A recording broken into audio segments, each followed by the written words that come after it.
রাষ্ট্র পুনর্গঠনে যুক্তরাষ্ট্রের সহায়তা চাইলেন প্রধান উপদেষ্টা। অগ্রাধিকার খাতে $20 কোটি সহায়তা। ছাত্র জনতার অভ্যুত্থানে 422 বিএনপি নেতাকর্মীর মৃত্যু, দাবি মির্জা ফখরুলের। হাসিনার পদত্যাগ না করার দাবি গ্রহণযোগ্য নয়, অস্থিতিশীল পরিবেশ সৃষ্টির পায়তারা।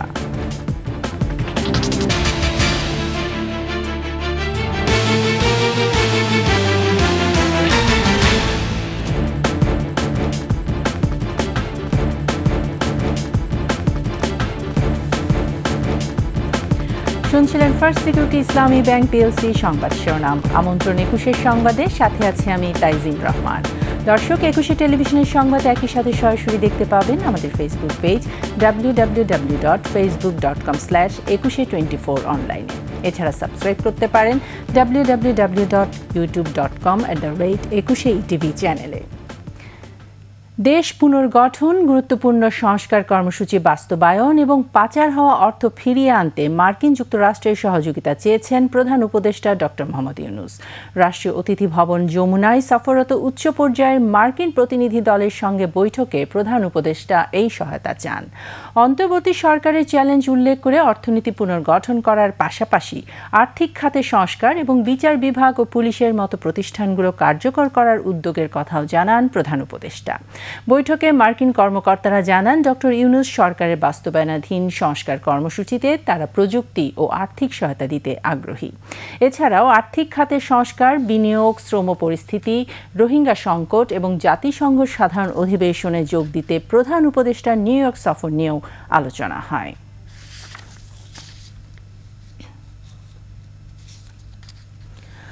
অন্তর্বর্তী সরকারের সাথে কাজ করার অঙ্গীকার করেছে যুক্তরাষ্ট্র। সরকারের অগ্রাধিকার খাতে $20 কোটি সহায়তা দিয়ে যুক্তরাষ্ট্র জানিয়েছে আর্থিক সংস্কার কাজেও সহায়তা করবে তারা।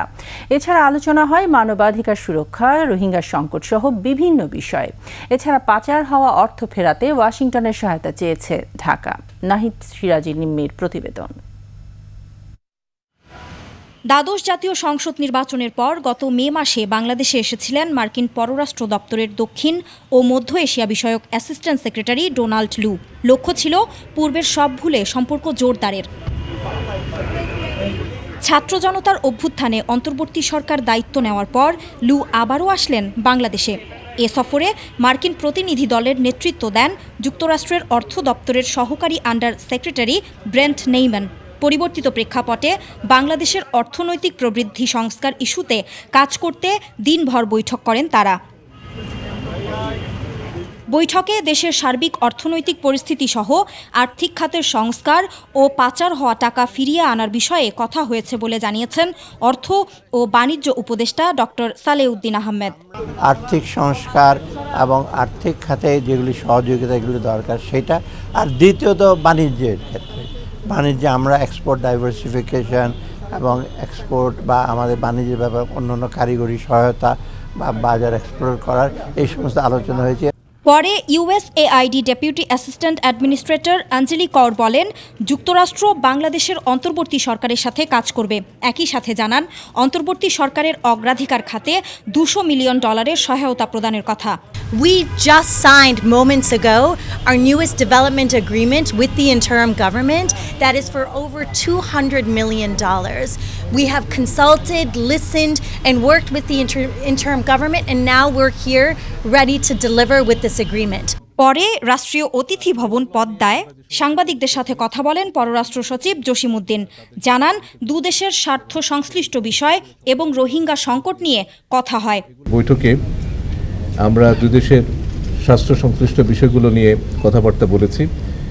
ছাত্র জনতার চরম আত্মত্যাগের মধ্য দিয়ে অর্জিত এই নতুন বাংলাদেশের সূচিত বৈপ্লবিক পরিবর্তনের প্রেক্ষাপটে সরকার ইতিমধ্যে যে সমস্ত পদক্ষেপ গ্রহণ করেছেন সে সমস্ত পদক্ষেপ সম্পর্কে আমরা এই প্রতিনিধি দলকে অবহিত করেছি। যুক্তরাষ্ট্রের প্রতিনিধি দলের সাথে বৈঠকে বাংলাদেশের আর্থিক খাতের সংস্কার নিয়েও বিস্তারিত কথা হয়েছে বলে জানান পররাষ্ট্র সচিব। নাহিদ সিরাজি নিম্মি, 21 টেলিভিশন, ঢাকা। অভ্যুত্থানের লক্ষ্য অর্জনে রাজনৈতিক দলগুলোর ঐক্যবদ্ধ থাকা জরুরি বলে মন্তব্য করেছেন বিএনপি মহাসচিব মির্জা ফখরুল ইসলাম আলমগীর। ছাত্র জনতার অভ্যুত্থানে নিহতের মধ্যে 422 জন বিএনপি নেতাকর্মী রয়েছেন জানিয়ে মির্জা ফখরুল বলেন, ফ্যাসিবাদের দোসররা এখনও ষড়যন্ত্র চালিয়ে যাচ্ছে। বিস্তারিত জানাচ্ছেন মাহিলা ইসলাম। গণতন্ত্র পুনরুদ্ধারে বিএনপির ভূমিকা তুলে ধরতে গুলশানের দলের চেয়ারপারসনের রাজনৈতিক কার্যালয়ে এই সংবাদ সম্মেলন। জনগণের প্রতিবাদের প্রতিনিধি হিসেবে রক্তস্নাত সংগ্রামে নেতৃত্ব দিয়ে এসেছে বিএনপি। ছাত্র জনতার অভ্যুত্থানে বিএনপির কতজন নেতাকর্মী নিহত হয়েছেন সে হিসাবও তুলে ধরেন মির্জা ফখরুল। বলেন, তাদের এই আত্মত্যাগকে মহিমান্বিত করতে ঐক্যবদ্ধ থাকার কোনো বিকল্প নেই। গণঅভ্যুত্থানের সময় পরিসরগুলিতে শতাধিক বিএনপি নেতাকর্মী দৃষ্টিশক্তি হারান। একে একে কমপক্ষে 113টি তাজা প্রাণ ঝরে পড়ে ছাত্র জনতার সফল অভ্যুত্থানে। প্রতিটি পরিবারের ক্ষোভ, ক্রোধ অব্যক্ত বিস্ফোরণ মুখে ধারণ করে চলমান ছিল শেখ হাসিনার ফ্যাসিবাদের বিরুদ্ধে লড়াই। ফ্যাসিবাদের দোসররা এখনও তৎপর দাবি করে বিএনপি মহাসচিব বলেন, শিল্প কারখানা ও সংখ্যালঘুদের মধ্যে বিশৃঙ্খলা সৃষ্টি করে ফায়দা লোটার চেষ্টা চলছে। বাংলাদেশে যারা ধর্মীয়ভাবে সংখ্যালঘু তাদের উপরে অত্যাচার নির্যাতন চালানো, যেটা একেবারে টোটালি বাকওয়ার্ড ইন্ডাস্ট্রিয়াল বেল্টগুলোতে অশান্তি সৃষ্টি করা হচ্ছে। এরপর সুস্পষ্টভাবে ফ্যাসিবাদের দোসরদেরই আপনার ইঙ্গিত আছে। গণ অভ্যুত্থানে বিএনপি সহ কোনো রাজনৈতিক দলের অবদান ছোট করে দেখার কোনো সুযোগ নেই বলেও মন্তব্য করেন মির্জা ফখরুল। এই আন্দোলনকে খাটো করে দেখিয়ে এই যে প্রবণতা। মাহিলা ইসলাম, 21 টেলিভিশন, ঢাকা।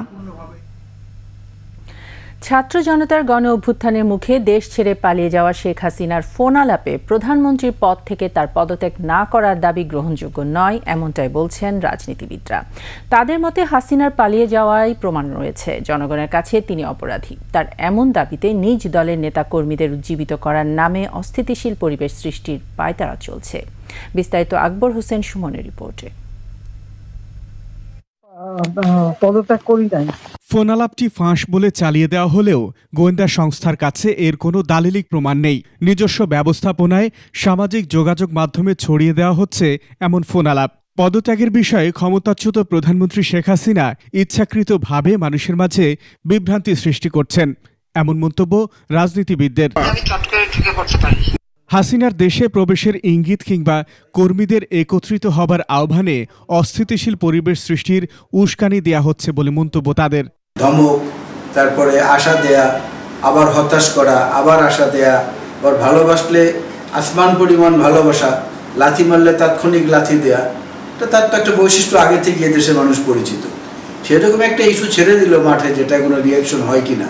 ক্ষমতাচ্যুত স্বৈরশাসক মুখে যাই বলুক না কেন, তার নিজ থেকে এদেশে ফিরে আসার কোনো সাহস নেই। অন্তত বাংলাদেশের ইতিহাসে এমন পালিয়ে যাওয়ার ঘটনা নেই আর কোনো সরকার প্রধানের। আওয়ামী লীগের যারা আছেন তারা যত কান্নাকাটি করেন, কুমির তো বাচ্চা খেয়ে চলে গেছে, বাচ্চাকে ফেলে রেখে গেছে, সুতরাং তার জন্য হাহুতাশ করে কোনো লাভ নেই।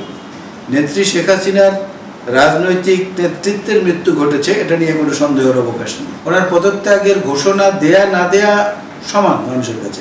বর্তমানে যেটা হয়েছে, গত আওয়ামী লীগ সরকার প্রধানের ব্যাপারে ওনার এই কনফিডেন্স যেটা আর কি সেটা ছিল না, এই জন্যই উনি পালিয়ে গেছেন। ফলে ওনাকে আবার এসে জনগণের মাঝে ফিরে আসা, আমি মনে করি ওনার জন্য এটা একটা খুব কঠিন কাজ হবে। রাজনীতিকরা মনে করেন এই পালিয়ে যাওয়া ভয়ের জনগণের কাছে অপরাধের। এই পালিয়ে যাওয়াতেই অ্যাকচুয়ালি প্রমাণ হয়েছে যে বিগত আমাদের প্রধানমন্ত্রী জনগণের কাছে অপরাধ করেছিলেন এবং উনি সেটার ভয়ে পালিয়েছেন। ছাত্র জনতার অভ্যুত্থানের মুখে গেল 5 আগস্ট দেশ ছেড়ে ভারতে পালিয়ে যান হাসিনা। আকবর হোসেন সুমন, 21 টেলিভিশন, ঢাকা। নিচ্ছি সংবাদ বিরতির পর যা থাকবে। আগামী সপ্তাহের মধ্যে আন্তর্জাতিক অপরাধ ট্রাইব্যুনাল পুনর্গঠন, জানালেন চিফ প্রসিকিউটর।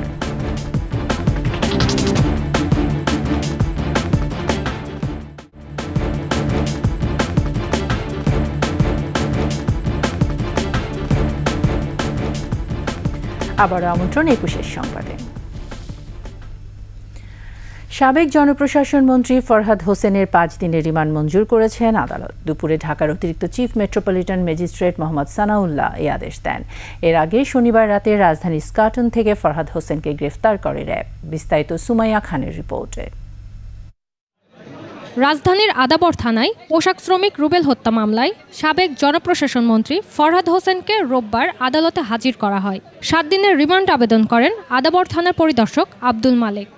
আজাদ নামে আসামি এই রুবেল হত্যার সঙ্গে প্রাথমিক তদন্তে তার জড়িত থাকার বিষয়টি উদ্ঘাটিত হয়েছে। কিন্তু আদালত উভয় পক্ষের শুনানির পর এই আসামির বিরুদ্ধে 5 দিনের রিমান্ড মঞ্জুর করেন। বৈষম্য বিরোধী ছাত্র আন্দোলনের সময় আদাবর এলাকায় নিহত হন পোশাক শ্রমিক রুবেল। এ ঘটনায় গত 22 আগস্ট রুবেলের বাবা রফিকুল ইসলাম বাদী হয়ে আদাবর থানায় মামলা করেন। এই মামলায় সাবেক জনপ্রশাসন মন্ত্রী ফরহাদ হোসেনকে শনিবার ইস্কাটন এলাকা থেকে গ্রেপ্তার করা হয়। সুমাইয়া খান, একুশে টেলিভিশন, ঢাকা। আগামী সপ্তাহের মধ্যে আন্তর্জাতিক অপরাধ ট্রাইব্যুনাল পুনর্গঠন হবে বলে জানিয়েছেন চিফ প্রসিকিউটর মোহাম্মদ তাজুল ইসলাম। ঢাকা সিএমএইচে আন্দোলনে আহতদের দেখতে গিয়ে তাজুল ইসলাম আরও জানান, তাদের শরীরে যুদ্ধক্ষেত্রের বুলেট পাওয়া গেছে। শাকির আরজুর রিপোর্ট। রোববার বৈষম্য বিরোধী ছাত্র আন্দোলনে আহতদের দেখতে ঢাকার সিএমএইচে পরিদর্শনে যান ট্রাইব্যুনালের প্রসিকিউশন টিম। তাজা আলামত সংগ্রহের লক্ষ্যেই তদন্ত সংস্থা ও প্রসিকিউশন টিম হাসপাতালগুলোতে পরিদর্শন করছে। সামরিক বাহিনী যুদ্ধক্ষেত্রে যে বুলেট ব্যবহার করে এমন একটি গুলি রোববার সিএমএইচে অপারেশন করে একজনের শরীর থেকে বের করা হয়েছে। এগুলো আলামত হিসেবে সংগ্রহ করা হচ্ছে। এই যে বুলেট যেটা তার শরীর থেকে বের করা হয়েছে অনেকটা একটা বড় খেজুরের বিচির চেয়েও বড় আর কি। এটা একটা বুলেট যেটা সেনাবাহিনী ব্যবহার করে, যুদ্ধক্ষেত্রে ব্যবহার করে, সেটা তার শরীর থেকে অপসারণ করা হয়েছে। কিন্তু বাস্তবতা হচ্ছে তাদের কাছে চাইনিজ রাইফেল আছে এবং তারা সেটা এই ছাত্র জনতার অভ্যুত্থান দমনের সময় মানবতা বিরোধী যে অপরাধ তারা সংগঠিত করেছেন সেই সময় এই অস্ত্রের ব্যবহার হয়েছে। চিফ প্রসিকিউটর জানান, ট্রাইব্যুনালের তদন্ত সংস্থায় আরও তদন্তকারী কর্মকর্তা প্রয়োজন। প্রসিকিউশনে আরও আইনজীবী নিয়োগ দিতে হবে। ট্রাইব্যুনাল পুনর্গঠিত না হলে আদালতের কাছ থেকে অনেকগুলো নেসেসারি আদেশ আমরা নিতে পারছি না। আদালতের আদেশ ছাড়া অনেকগুলো কাজ বন্ধ হয়ে আছে। আদালত খুব দ্রুততম সময়ের মধ্যে, উনি আশ্বস্ত করেছেন আগামী 1 সপ্তাহের মধ্যেই সম্ভবত পুনর্গঠিত হবে। এদিকে রোববারও আন্তর্জাতিক অপরাধ ট্রাইব্যুনালে আরও বেশ কয়েকটি অভিযোগ দাখিল করে ভুক্তভোগী পরিবার। শাকির আরজু, একুশে টেলিভিশন, ঢাকা।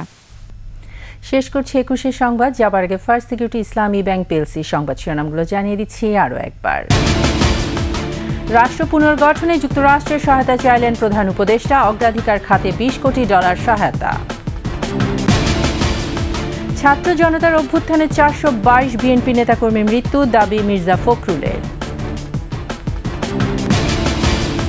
হাসিনার পদত্যাগ না করার দাবি গ্রহণযোগ্য নয়, অস্থিতিশীল পরিবেশ সৃষ্টির পায়তারা।